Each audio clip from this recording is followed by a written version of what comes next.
I'm Stuart. Welcome to my YouTube channel and welcome back. Thanks for viewing my video. This video I'm going to do the Sod's Law tag Chance Booktube. I was tagged in videos by Gavin at JohnBooks23, Kelly at Books I'm Not Reading, and Cliff at Cliff's Dark Gems. Pat at Book Chat with Pat, 8668 did this tag. Renay at Beyond Books did this tag. Both Pat and Renay tagged anyone who watched their videos. Duncan at Back Away from the Donkey created this original tag. The following is what he said about it. Wikipedia says Sod's Law, a British culture axiom, states that if something can go wrong, it will. The law sometimes has a corollary, that the misfortune will happen at the worst possible time. Finagle's law. The term is commonly used in the United Kingdom, while in many parts of North America the phrase Murphy's Law is more popular. There are 10 prompts. The first prompt is, the video you spend the most time on or most proud of is likely to get the least views. Name that video. I spent the most time on music I listened to and concerts I went to in the 1980s, part 1. Not a book video, but one that I've done recently. It got 52 views, which isn't bad, but in the series of videos I did for that, my music videos, and it's still ongoing, the majority of the videos got more views than this one. And this one took an hour. There was a lot of graphics I used for album covers, so it took a lot of work. The second prompt is the video that had the most disasters put in together. There really isn't one. I really haven't had disasters. Occasionally I delete some of my raw footage, so I have to re-record it, but that was never really a disaster. Prompt 3. In opposite to prompt 1, the video threw together off the cuff with minimal work is the one that gets the most views. Name a video. My most viewed Booktube video by far is my reading wrap-up for the week ending 10/12/2024. Currently has 1.3k views, which is over 1,000 views, more than any of my other videos. Didn't exactly throw it together, but weekly wrap-ups are fairly easy videos to do, so it also didn't take a huge amount of work. I have no idea why I got so many views. For whatever reason, YouTube pushed it, and it still pushes it because it still gets views. It's just a weekly wrap-up. The fourth prompt is Don't Believe the Hype. A book you're really excited for and looking forward to. It was a letdown for you. I was excited for Midnight Sun by Stephanie Meyer. It was a very disappointing read, very much a letdown. Fifth prompt is a book you're excited to read, but every time you try to read it, something happens and you end up reading something else instead.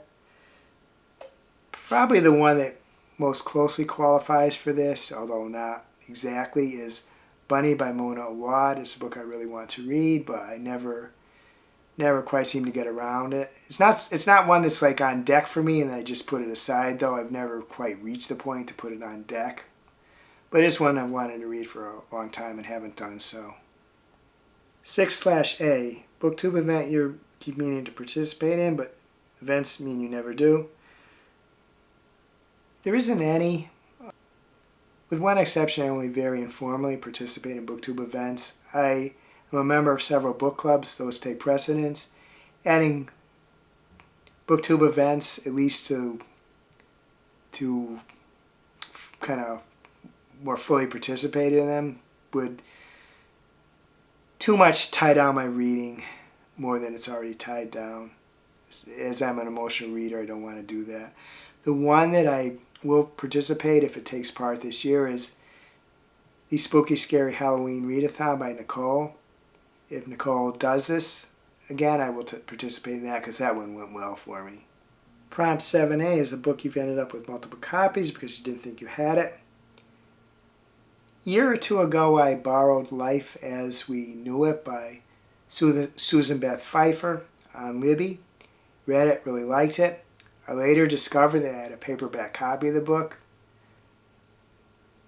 And because I don't generally reread books, I donate it to the library, so somebody is going to get a brand new book for a used book price.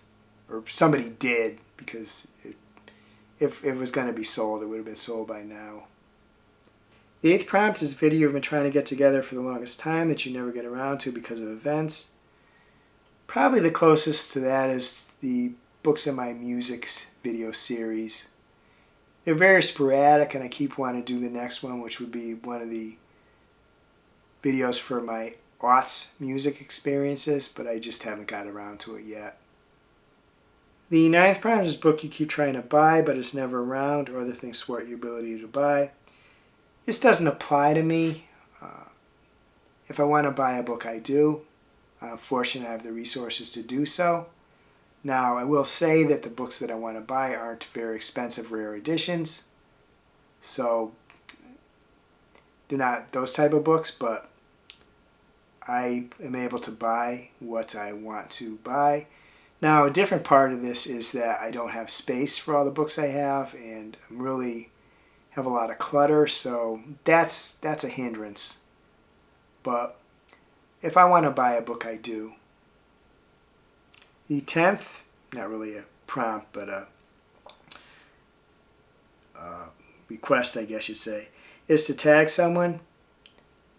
First, I'm tagging anyone who watches this video, but I'm also tagging a group of people.